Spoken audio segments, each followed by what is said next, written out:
What's up, guys? We're back with the Lemans sprint video series. So you can see the car in the back. It's still snowed in, so we can't quite resume working on the car itself, but we have the motor sitting out over here. The only thing we could do, I guess, with the car is pull the motor in the garage, strip it completely down, and verify that the block is a numbers matching block, and get it ready for the machine shop in the future when I have a couple bucks to spend on this thing.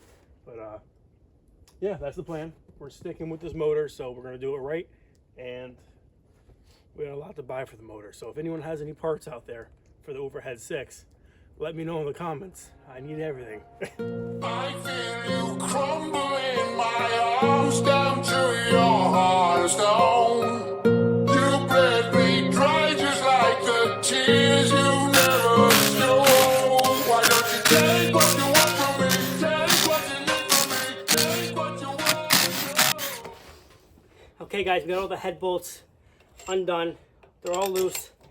It is finally time to take this head off this block and see how the pistons and everything look. So, very excited. I'm hoping it's decent and the cylinder walls aren't rusted and pitted to where they have to be overboard. But there was no intake or exhaust on this thing for years, so you don't know how bad it is. I'm hoping for once something comes out pretty good.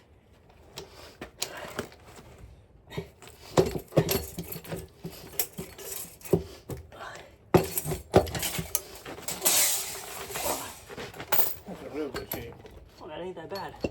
Alright guys, that's how it's looking. Wow. The usual carbon, but nothing's really that bad. This thing probably would have ran. Wow, it's not bad at all. Water pump seized, but I don't know about the bottom end. I think I want to put a wrench on that crank pulley. Just trying to turn it over. Because there's nothing wrong with the sleeves in here, the cylinders. So, yeah, let's give it a shot. Alright, moment of truth. Let's see if this thing turns over.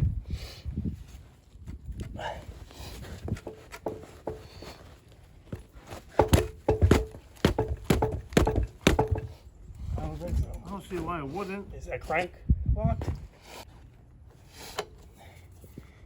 I think it's just tightening. Just see it move. I don't like that. It's good sound. I think it should turn over. Alright guys, so obviously with the head off and this thing's not turning over, we got something going on. So I hope the journals or something on the rods didn't overheat and maybe spun a bearing and seized up. We have no idea. Could have water in the bottom end too. There could be water in the bottom end because this thing was half apart. And the guy I'm assuming parted this car out. So maybe this thing seized up, blew the bottom end, and that's why he parted this car out. So only thing to do left, I think we're gonna pull the water pump, alternator, There's no water in it. all the accessories, starter, everything off, so we can get it ready to put on the engine stand, plop it over, and we're gonna take the oil pan off. So yeah, we definitely got some water in this car over the past couple years, even though the dipstick's showing no water in the, just oil, but I'm still gonna take it apart. Even the head doesn't look bad. Huh? It's broke. A dipstick? Maybe that's caught inside the tank. Yeah, I bet you. I doubt it. I don't doubt it. See, these don't even look bad. They was running pretty lean. I think so. No, that's caught. Oh yeah, that's snapped. It's caught in there. You guys see the edge of Crank is that? caught. Yep, it's moving, see? The dipstick got caught. Oh, that's starting easy.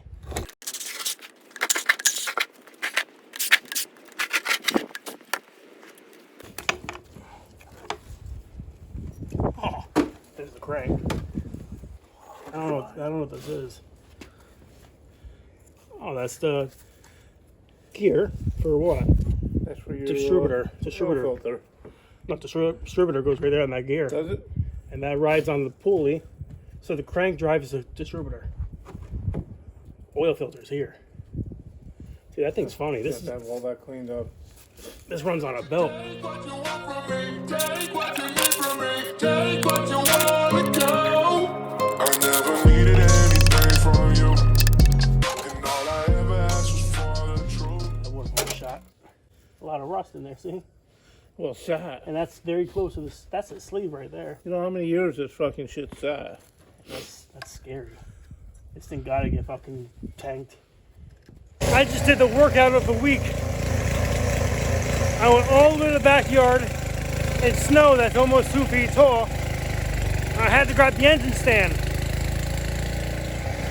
I was trying not to breathe out of my mouth so much because I have an issue with I breathe through my mouth a lot. So I try to breathe through my nose. Whew, I almost passed out, but we got the stand. We're about to put it up, flip it over on its butt.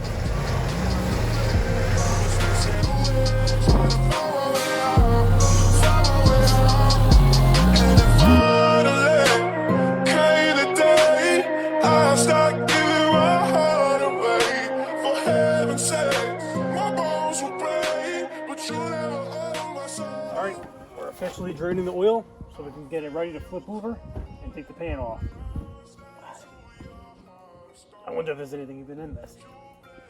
Oh, that's tight. That is so tight.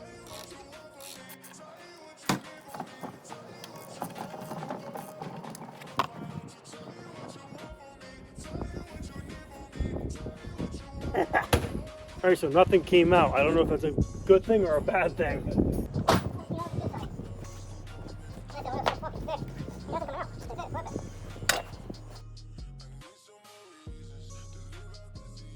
Alright, so the starter is off, and best believe that's numbers matching starter, I'm assuming. So we're keeping that. We're staying authentic with this car.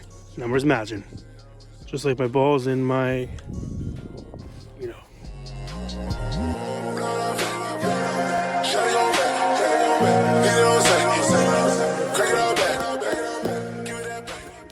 Wait, I'm a little nervous. Does that seem pretty solid? Is the oil fucking turned to ice? Wow, I'm a little nervous.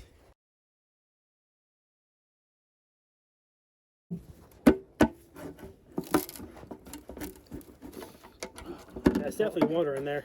We finally got the oil pan separated. I'm assuming there's something wrong with the dipstick seized or lodged somewhere, but they're a pickup maybe.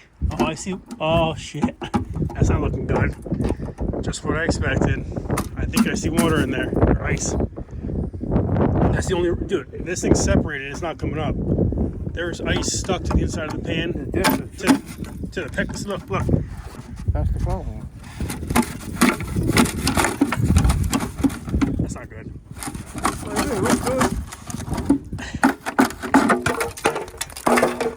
Black ice in here. That's all. Everything's still clean. I mean, if it didn't run like that. Well, everything looks good. Look at this. It's all perfect. Perfect. This pan, hopefully, it didn't rot through. That's why nothing came out of a oil pan when I went to drain it. The crank and everything's perfect. This is all excellent shape. This had no mileage on this motor. Look how clean it is in here. The pistons look nice in the bottom. Look at that.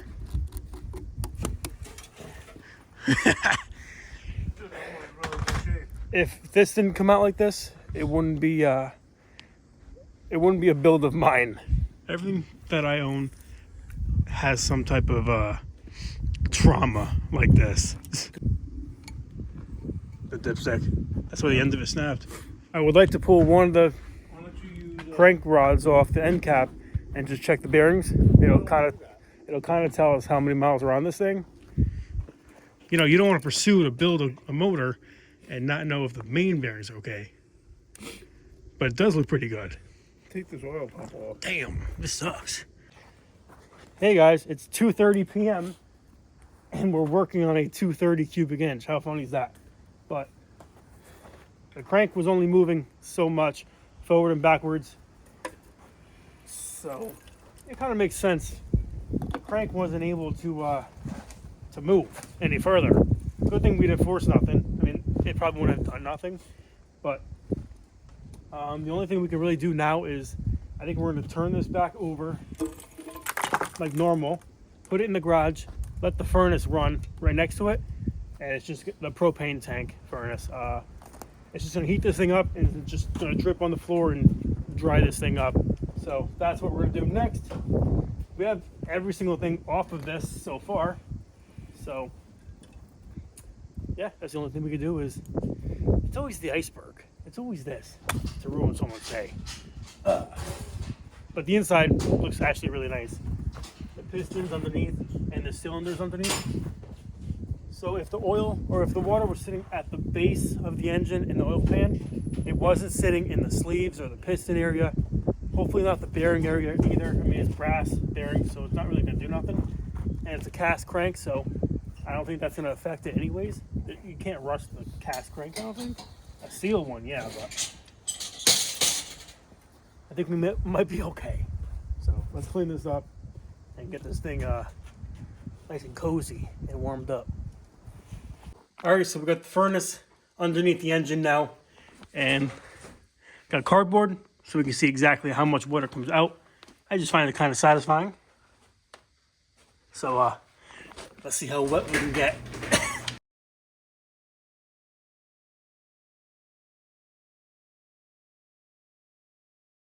About an hour and 10 minutes later, this is how the motor's looking with the heater on the whole time. Quite a bit of water out, and that right there looks like crap, but I believe that's mud. Huh. Or it's oil. Oil with water, I don't know. But this thing's been on for an hour, and right here you can see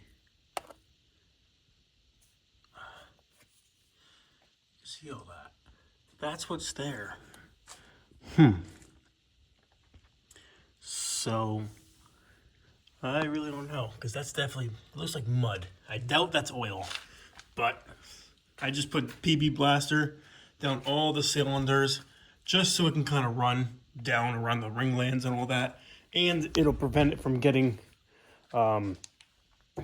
any future rust from when it sits in the garage, because it is a little cold, and over time as it dries up, I don't want the water to kind of settle, dry, and corrosion and all that. But just real quick, I'll turn this thing over.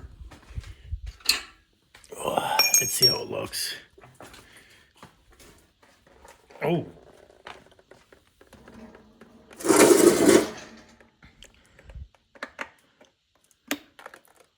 Duh, why am I touching this?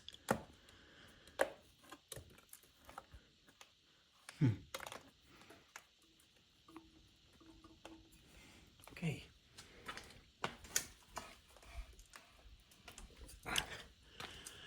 All right, so that's how it's looking so far. I should just get a heat gun and just let it sit there and hold there, because I don't want to put this directly over it, because the water and stuff dripping onto it, it's just going to be a smoke show. So I mean, it's we'll probably leave like that so it can all drip out. I'm gonna actually unbolt this tomorrow. My hands are already getting dirty, and I'm pretty much wrapped up for the day. So I'm gonna let this sit for probably 10-20 more minutes and then call it a day.